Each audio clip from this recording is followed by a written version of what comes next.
So there's this new system that I'm really enjoying playing. It's the Fallout RPG. So it's the 2d20 system. So basically what you do is you take 2d20s, or however many dice the roll gives you, and then you roll for a number of successes. Yep. Nat 20 to 17, that's a good waste. And completely defeats the purpose of me showing off, of course. But what's fantastic about the system, I roll phenomenal whenever I play that system. I nat 1 left, right, and center. Critical success. It's reversed, and so now I'm actually good at tabletop games. So it's a success versus failure thing? Yeah. Dang it. Kind of, sort of. The RPG I'm making... Or cumulative successes. Well, I mean, these are success and fail. These are success or fail. But, I mean, it's a number-based. So it's a cumulative success system. No, that's not like Vampire the Masquerade. No. No. No. No. Like you roll 2d20. So if I'm doing a pistol shot, I have it's more like 2e, kind of, sort of. Kind of. It's more like that one part of 2e that I hated. Oh, ability checks and skill checks. So then you roll. Okay, well I have the defense. I mean the same thing we have in. I have to roll 5e. Under a 17. The same thing we had in AD&D. 5e doesn't have it. We built that system in 1984, in Hey, 83, buddy. in 82, in 81. Buddy. We built that Buddy. system. 5e does not have roll under the target number. It does if I say it does. If I want to do it, it will. But see, and this is the And debate. see, that's what we used to do. See, And this is the debate I used to get into with a lot of people. They used to say it's counterintuitive to have an ability check where you try and roll under a certain value. And my thought is, if you have an ascending value score system for attributes, it is actually counterproductive to have a roll higher to succeed. Because if your attribute is higher, you have a much greater chance of succeeding, thereby creating a system where you're rolling in a descending value beneath that target number. It actually makes a very intuitive, clean sense roll. And that's what we used to do. That does make sense. Ability checks. My problem with second edition when I played it is I rolled a nat 20 and critical failure. Okay. So roll your bad. So roll the other one, and then I rolled a nat 1. He's all like, "That's also a critical failure." Which one do I want? Once you start getting used to it, skills and abilities. Pick one. That's all I'm saying. Pick one. But see, here's the Like thing. our ace is high or low. That's all I'm saying. Here's what it comes down to. That's just me personally, though. Here's what it I comes love down this to. guy. Let's Brendan, we thought you were comedy relief. This guy's the bomb. It's Don't having tell the him mental what he needs to high or low. having the mental flexibility to do X, Y, and Z. That's it. And I don't want to say this is. him to plane shift. I'm X, Y, and Z. We're not getting into that dimension. Planescape was cool, but I think I'm going to stay out of that one for now. But I think my biggest problem is nowadays all you ever want is to roll high. All you want is to roll high. There's a logical reasoning as to why you want to roll low on certain occasions, and I mean because sometimes a low roll is what you're going to get a numerical variance on your dice no matter what. And Sure. let's just say, for the sake of rolling, your dice rolls throughout the night are varied between the 20s through the 1 scale. Everything is good. I Blah, mean, blah, yours blah. maybe. Well, no, but 1 through 20s, you're rolling 1s, you're rolling 20s, I roll you're rolling 1 through 19s, 10s, 16s, man. 2s. Like, I mean, all that different stuff. But if your ability checks Where do you get those? roll under, I mean, Amazon. you can still roll a 1 and not fail, which is great. On to dice. And it's, to me, logically, it's just nice to be able to have that variance where, They don't. you know what, sometimes when I roll low, I want to What? roll low. They don't even roll very good. It depends on the dice. I know. When we were playing 2, it was great because there's some dice that roll low and some dice that roll high. Right? I'll finish what I was saying. So, when we were developing 2E back in the 80s, So are we playing without Kenny? If he's not here, we started rolling Well, that's all you pass. this and rolling under our stat. So if we had a strength of 18, just roll that die. If you had an 18, well, you just had to roll a 6, and you succeeded. But if you rolled a 19, you failed. Makes perfectly good And it sense. gave a proper dispersal of result. And we used it. We didn't use it. We only used it for a few different checks. When we were like all that 2D stuff, that all came out of people changing the rules on their tables, and we were all thinking back then. And it didn't matter if I was playing in Manitoba or somebody was playing in Wisconsin, or in Quebec City, or Edmonton, Alberta, or wherever.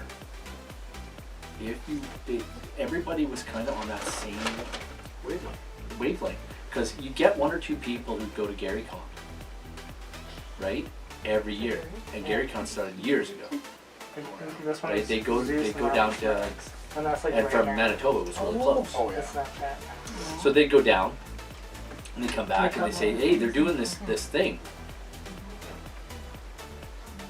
Yeah, I'm not saying it doesn't make sense for like the rolls. Rolling under makes perfect sense, Yeah, but just roll under. yeah. Why flop back and forth? Well, that's why they give you now they give you there's a hard number now, right, for ability checks and for saving throws. So you get a hard number. So if I need a 18 Be bigger. to beat your spell, It should be, but I mean, if you want your spell save DC, whereas you used to have rod, staff, wand, potions, all the different polymorph, all of those things. Yeah, you'd have all of those saving throws, and you would have to roll over them to with a D20 to save. Back in Yeah, the see, day. that's what I'm saying. Is that flip-flopping makes no sense. Why does it, in order to use my ability, why do I have to roll under and then I have to roll over? Yeah, That just, doesn't make sense. Well, what do you mean roll over for what? Say for an attack roll, Yeah, you well, still yeah. got to beat somebody's AC, and you got to roll over for that. But then you have an ability check that you roll under for. And see, now here's the well, no, because AC is still lower, isn't it? Because No, you always have AC to you always roll want to over. roll high, because what you're trying to do is you're trying to achieve greater than the target's armor class. The easiest way to think about it: am I trying That to sounds be so within confusing. my abilities, or am I trying to exceed something's armor class? We're talking like right now. I understand we're talking a different language than you understand. Oh, Because well, we've been doing this- we've been doing you're this talking for about 40 older years. D&D versions. We're talking about role-playing RPGs in general, right across the, because we come from a different time and a different place. Yeah. Like, if we could put our role-playing knowledge into your brain, your brain would melt out the side of your head. That's how many years and how much knowledge we have that we've forgotten. Like JT would melt the stuff out of my brain I still have. because he's played more games than I have. I know about those games because I always listen to the guys who play them. See, and I've still got almost all of the second edition books at home, but most of them are up here. Yeah. Like, I mean, you can ask me a question about X, Y, Z race, and I can be like, okay, they're good at this. This is their advantage here. This is their dark vision. They don't have this. This is their XP penalty, and these are their basic abilities. I think That's kind of, I think the two things that changed, like the most, were skill checks. Yeah. Like the ability checks. And I think the way that they've And the way created they did skill that- tree. The way they did the skill checks, that changed. And then they added the base movement. Yeah. They added the base movement, then they added an action and a bonus action. Those are the three big changes that changed D&D out of basic right up to today. Those are the only three changes, or four changes, that basically changed Dungeons and Dragons. Otherwise, you're playing basic D&D. Well, and that's the thing. And 5th edition is the closest we'll ever come to playing a 2nd edition D&D again, because a lot of its raw, a lot of the raw core of the game Comes from has 2E. and it's reverted back to 2E. It's a little closer to 3, Yes. but it has reverted back to 2E in some aspects where it was kind of important where it needed to, because you take a look And this is where it gets crazy. If you look on Facebook for which D&D is the most popular, which two are the top two? Pathfinder and 5e. Not even close. 5e and 2e. And 2e Right, I forgot only old people still use Facebook. Boom. Well, no, this is actually 4 years ago when I was still on Facebook. Do you know how many members there were to the 2e groups? 80,000+. On most of the 5e groups were 50 to 60 to 70,000. 80,000 people to your average 2e group. Yeah, but 5e is also a bigger hit with the younger people because they're just getting into it and it's what's available now, right? Absolutely. Whereas Facebook has an older population who would be playing what they Well, already have. Yes, that's it's true. It's true, but about 4 years ago, Facebook still wasn't as old as it was now. It's Facebook started to become old at about 4 to 3.5 years ago. That's when it started really getting to old people. Young people had already ditched Facebook by that point. Really? Yeah. See, and I was They were already ditched. there. Wasn't Lots of young people were already gone. Yeah, they were all already gone. See, the Most of funny them thing is- were the only association they had with Facebook was because Facebook owned Instagram. okay. See, And then So- and they the funny thing is, anytime I got into debates with people, it was all younger kids trying to tell me why 5th edition was so much superior because you don't have to subtract anything. And I'm like, What? but subtraction is easy. This is not hard. Oh, that's- Thaco is so hard. I've heard so many people say that they'll never go back to that. And it's like, Thaco was actually easy and it took subtraction and that's it. Nowadays, all we do is add bonuses to our dice. Well, I remember that's looking at my. the only difference. I That's the remember only getting difference. confused by Thaco, but Thaco wasn't. Once I had my Thaco calculated, I just remember when I made my 2e character sheet. My first experience with Thaco, I had no idea what the fuck Thaco was. Yeah, it's a Because static the number. only thing I had was I was playing Baldur's Gate, and it was just mentioned Thaco. No explanation. I just knew it was a Thaco, and I just knew it. I didn't even know what it. I had no idea what Thaco was. It was just there. didn't have C. Kelly. No, but that was again. That's with the video game. I did see someone who couldn't parallel park though. See, now here's the thing. I don't know. Thaco They were was like- a static number your character Yeah. had per. It's like that was this. run on a Color card. It was And like a essentially- silver band. It was like I also on the wonder neck if back my there. 2e experience wasn't colored by the DM I had at the time, because maybe he threw in some rules that really. Messed you up. Yeah. So, because of course your first impression leaves such an impression. That's why first impressions are so important. And that experience with him, I had fun that session, but but going by, I also didn't spend a lot of time with the books, because he only had one player's handbook for the 6 people that were there. So trying to make our characters was super easy. Yeah, but you kind of expected to have at least your own player's handbook. See, now here's the thing, and this In is And that- 2018, Back in a the book that had been out of print for 50 years. yeah, but was still on. no, they were Yes. actually giving the green. They were selling the green books still. There was 2e books Yeah, on the it was shelves, also been just on a shelves book for years. shop as well. But I could have bought 2e books for years. the and point years. is, it was an older Yeah. book. It wasn't a bit like after 5e. I don't think Wizards of the Coast was putting out any 2e. Like you could probably still find it, but Oh yeah. He introduced me to 2E first. see, that's the other thing too, is that the majority of that group were people that he regularly played with. Why didn't they have their own? Yeah. Like I was the only person who hadn't played 2e before. Yeah, and you had every reason not to have a book. But as for them, like You all should have your own player's handbook, as far as I'm concerned. Everybody should have their own player's You handbook. want to know something that'll blow your mind? We started playing 2nd edition 5 years ago now, with a group of people who had never played anything earlier than 4th. And I converted all of them to 2nd edition. We just changed this last year when Kelly Britt joined our group.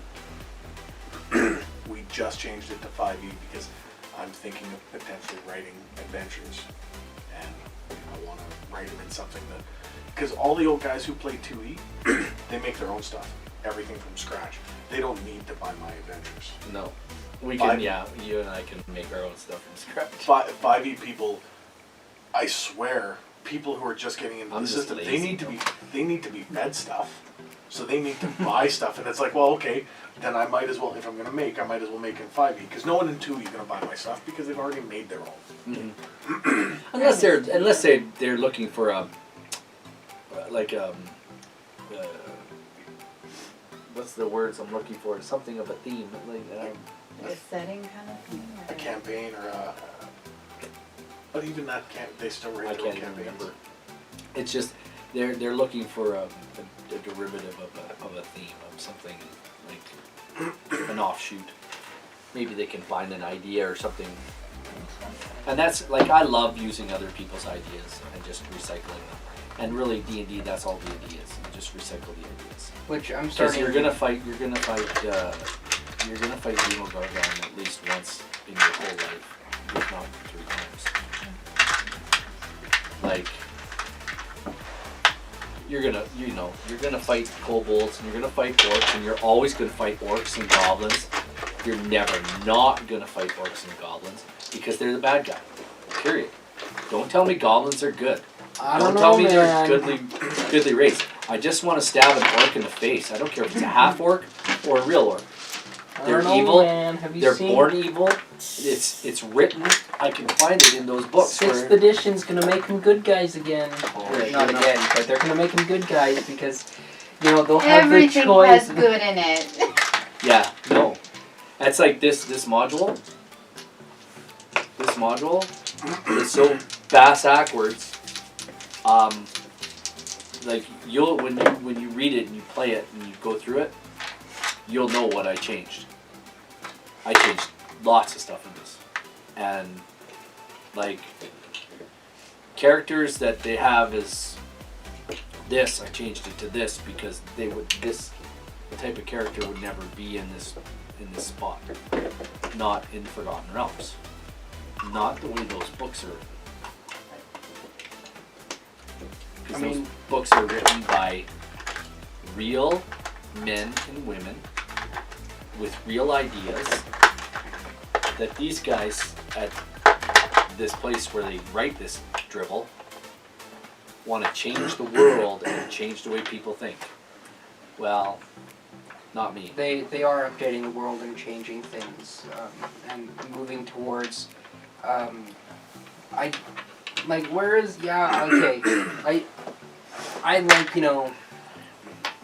removing racism in real life. That I can get behind that. When it comes to my fantasy adventure, I don't bring in that political squabbling. It's a goblin. I stab it. You know what? Yeah, Why? and there's It's a goblin. And It's a literally, fantasy world. It's not real. guess what?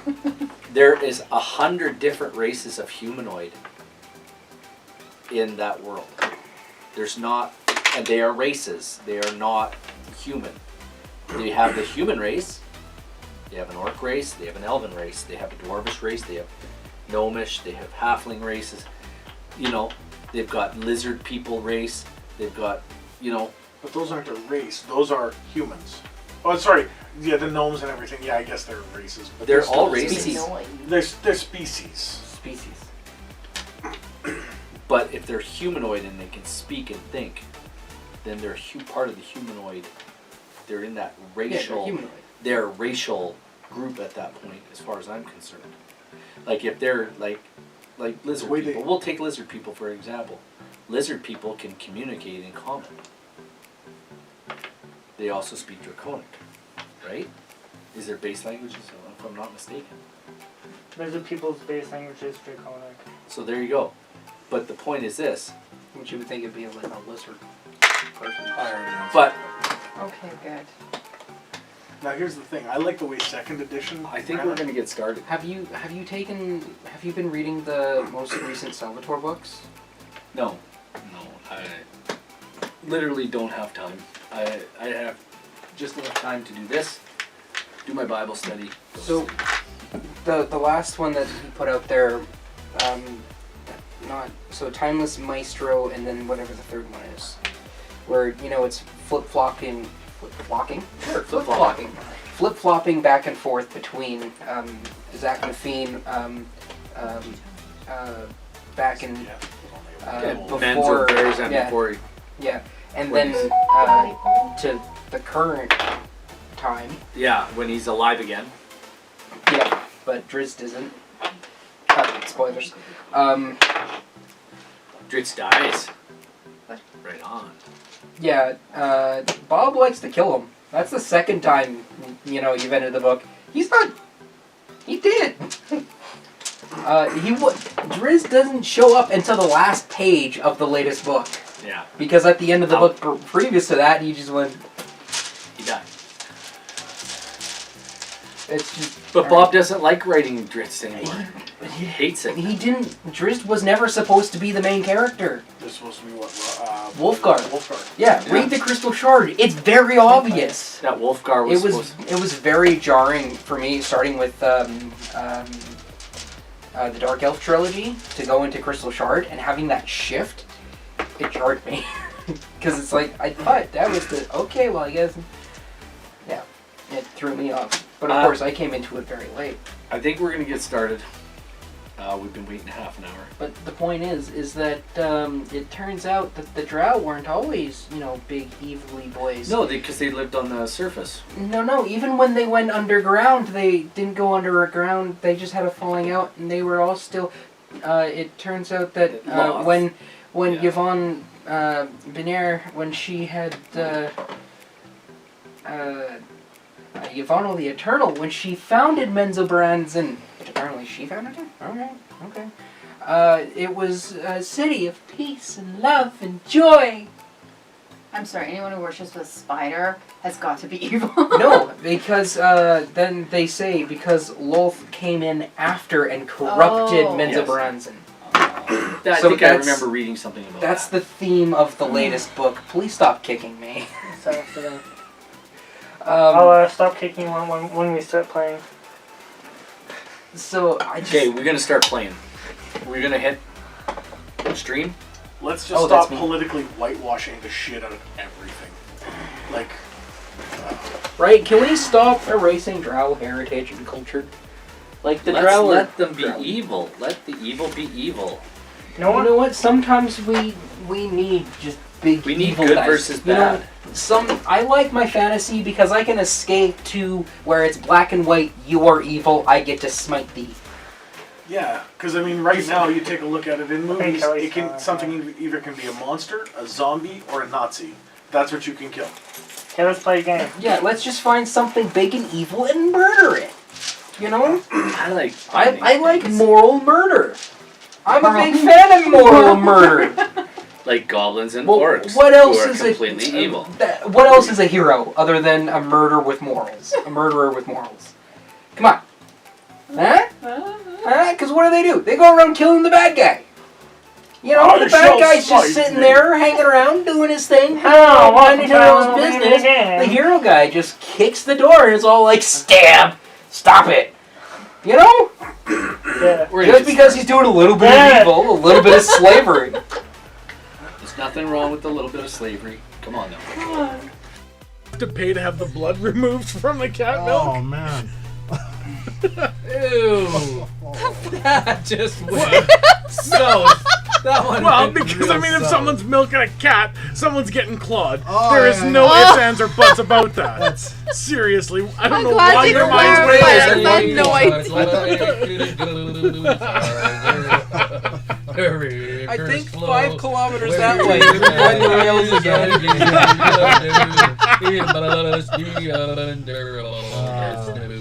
I'm gonna freaking put my sword through that damn fish. oh, Billy Bass up on the wall, yeah. Babe. That's why he's getting 2 gold. 2 gold's good. I mean, that's not a fair. lot of ale. That is a lot That's of more ale. than some people say in their entire life. That's true. That's literally It's like 12 ales. it's like the barmaid's wages for a month. Well, not really, dear. I make a lot more than that. Yeah, I'm not counting tips. I just meant, the living What- wage, I'm sure you're She's like, so far away. I'm a bigger Saskatchewan. Man, I lost my wallet. I'm driving without a license, no wallet, no cars, no nothing. Are we still streaming? Sucks. No. yeah, Still recording. Are we recording? we are. Or are you up for Is Saturday everything night? okay? Yeah, yeah, for sure. Yeah, I'm just gonna do it anyway. No, is everything okay? Oh yeah, just there's, honestly, there's so much going on right now. I wouldn't even know where to begin. Just working my ass off.